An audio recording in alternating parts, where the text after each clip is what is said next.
Welcome back to dream home. तुमचं घर एकदम मस्त चकाचक.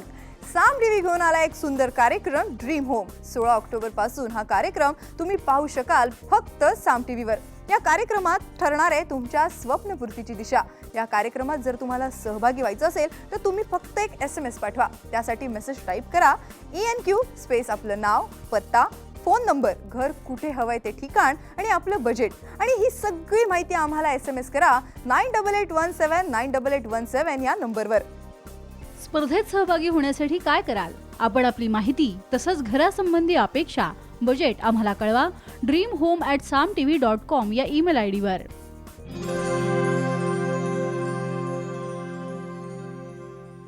आणि आता वेळ झाली आपल्या एक्सपर्ट्सना भेटायची. आपल्याबरोबर आहेत वास्तुतज्ञ मिस्टर सुजित पालकर. सर, तुमचं शो मध्ये स्वागत. नमस्कार.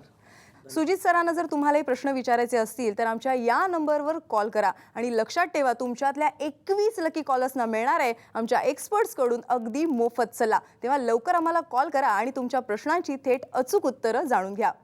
सर, सगळ्यात आधी मलाच तुम्हाला प्रश्न विचारायचा आहे, ते म्हणजे की तुम्ही वास्तुतज्ञ आहात, आर्किटेक्ट आहात आणि इंटिरियर डिझायनर सुद्धा आहात. तर प्रश्न असा आहे की वास्तूप्रमाणेच बिल्डर वास्तूचं प्लॅनिंग आणि डिझायनिंग करतात का? आणि मुळात म्हणजे ते लोकांच्या खरंच हिताचं असतं का? जनरली सगळे जे बिल्डर्स आहेत ते स्वतःचं हित बघतात. कारण मुंबईसारख्या शहरात तर FSI आणि जमीन ही सगळ्यात दुर्लभ गोष्ट आहे. त्यामुळे जास्तीत जास्त FSIचा फायदा मिळवण्याच्या साठी वास्तूचा बिलकुल विचार केला जात नाही. बरोबर. त्याच्यात सगळीकडे फक्त बिल्डरचा मॅक्झिमम फायदा मिळवून देण्याचा प्रयत्न केला जातो. मॅक्झिमम एरिया त्याच्यात कव्हर झाली पाहिजे, त्याला सरप्लस एरिया मिळाले पाहिजे आणि त्याचं इन्कम त्याच्यात वाढली पाहिजे. ओके. गिराईकाचा त्याच्यात विचार केला जात नाही. म्हणजे स्वार्थी विचार झाला हा. स्वार्थी. मग माणूस हा जन्मतः स्वार्थीच आहे, त्यामुळे हा त्याचाच एक भाग. बरोबर. सर, आपल्या या शो मधला आपल्याला पहिला फोन आलाय. रमेश मोहिते बोलतायत ठाण्याहून. हा, विचारा तुमचा प्रश्न. मला प्रश्न असा आहे की या सगळ्या प्रोजेक्टच्या ज्या होर्डिंग्स असतात त्याच्यामध्ये वास्तूप्रमाणे घर बांधल्याचा उल्लेख असतो, पण हे कितपत खरं असतो? जरी ते वास्तूप्रमाणे करण्यात आलेत असं जरी होर्डिंगवर लिहिलं जातं तरी वास्तुतः त्याची परिस्थिती अशी आहे की ते बिल्डरच्या हिताच्या वास्तूप्रमाणे केलं जातं. म्हणजे ते फ्लॅट विकले जाण्याच्या दृष्टिकोनातून त्यात राहणाऱ्या माणसाचा विचार केला जात नाही. म्हणजे इथेही पुन्हा तोच विचार की फक्त बिल्डर स्वतःचा विचार करतो, गिराईकांचा. फ्लॅट विकण्याच्या दृष्टिकोनातून त्याचे फ्लॅट विकले गेले पाहिजेत आणि त्याच्यासाठी त्या प्लॉटवरती जी रचना केली जाते ती लवकरात लवकर त्याचे फ्लॅट विकले जाण्यासाठी आहे, त्याच्यात राहणाऱ्या व्यक्तीसाठी नाही. लोकांचं हित बघत नाही. त्याच्यात म्हणजे प्रत्यक्ष कित्येक प्रोजेक्ट्समध्ये तर सगळेच्या सगळे फ्लॅट वास्तूप्रमाणे नसतात किंवा थोडेफार एकदम 5% वगैरे पण वास्तूप्रमाणे महामुश्किलीने निघतात. सर, आपल्याला दुसरा कॉल आलाय. पुण्याहून सुधा जोशी बोलतायत. विचारा तुमचा प्रश्न. वास्तुविषयक खूप पुस्तकं आहेत बाजारात, पण त्या पुस्तकांचा वापर होतो का हे मला विचारायचं होतं. स्पष्ट सांगायचं तर कॉलेजमधल्या ज्या नोट्स असतात ते एक नोटवरनं 10 जण कॉपी करतात, तशातलाच हा प्रकार आहे. जवळजवळ सगळ्या पुस्तकात तुम्ही बघाल तर सगळी पुस्तकं सारखीच आहेत. अगदी अगदी. त्याच्यातलं फक्त तुम्ही कव्हर पेज वेगळं बघाल, आतमध्ये लेखकाचा फोटो वेगळा असतो आणि मागे त्याच्या कॉन्टॅक्ट नंबर, नेम आणि ॲड्रेस किंवा ईमेल ID हे एवढंच त्याच्यामध्ये वेगळं असतं. बाकी सगळं बहुतेक मॅटर सारखं असतं.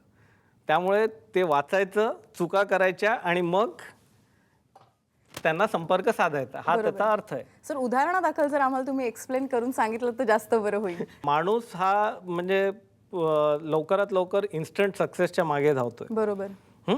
तसंच त्याला कमी खर्चात किंवा काही खर्च न करता स्वतः लवकरात लवकर ट्रीटमेंट पाहिजे, तर डॉक्टरकडे न जाता स्वतः औषध घेऊन माणूस बरा होऊ शकत नाही.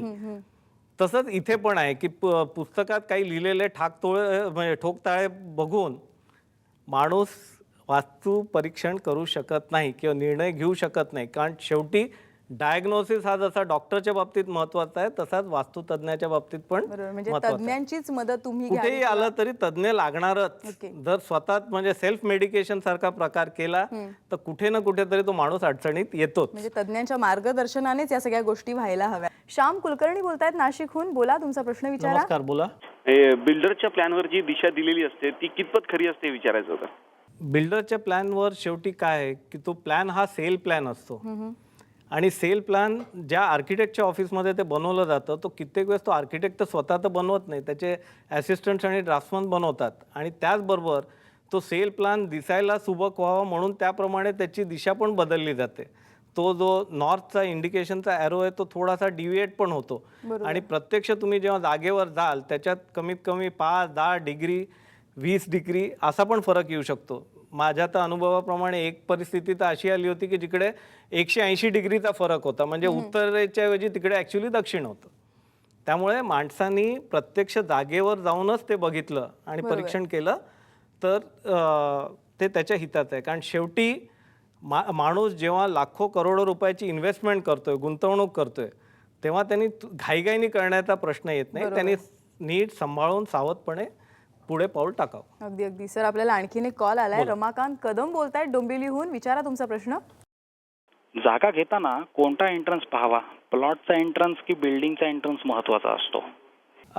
ॲक्च्युली कसं आहे की असं म्हटलं तर शास्त्राप्रमाणे तुम्ही प्लॉटच्या एंट्रन्सला पण महत्त्व दिलं पाहिजे, बरोबर. तसंच त्या बिल्डिंगच्या एंट्रन्सला पण महत्त्व दिलं पाहिजे, तसंच त्या फ्लॅटच्या एंट्रन्सला पण महत्त्व दिलं पाहिजे.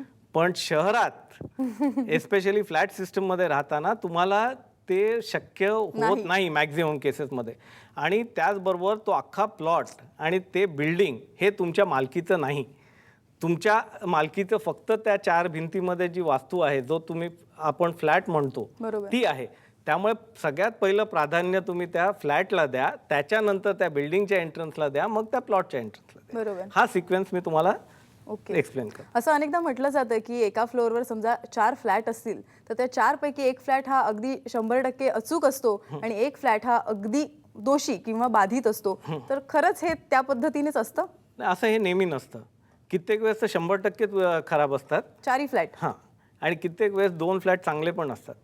ती ॲक्च्युली वास्तुरचना कशा प्रकारे आहेत, कारण ॲक्च्युली कसं आहे की हल्लीच्या अपार्टमेंट सिस्टममध्ये एलिव्हेशनल ट्रीटमेंटवर जास्तीत जास्त भर दिला जातो. त्यामुळे बिल्डिंगमध्ये वेगवेगळे ऑफसेट्स निर्माण होतात आणि त्या ऑफसेट्स निर्माण झाल्यामुळे आणि कित्येक वेळेस दिशा चुकीच्या येतात. त्यामुळे त्या लोकांना नेमकं चांगली दिशा प्रत्येक फ्लॅटमध्ये जर कापली गेली तर ते नुकसानीत येतात. सो धन्यवाद. आमच्या कॉलर्सच्या प्रश्नांची तुम्ही एवढी छान उत्तरं दिलीत आणि मुळात म्हणजे योग्य पद्धतीने मार्गदर्शन केलं, त्याबद्दल खरंच धन्यवाद. थँक्स. God bless you. आपण पुन्हा भेटणारच आहोत, पण त्याआधी घेऊया एक छोटासा ब्रेक. मला फक्त डिझायनर सोफा हवाय, मला इथे डायनिंग टेबल ठेवायचं आहे. Dining table? अरे डायनिंग टेबल कुठे ठेवू शकतो आपण?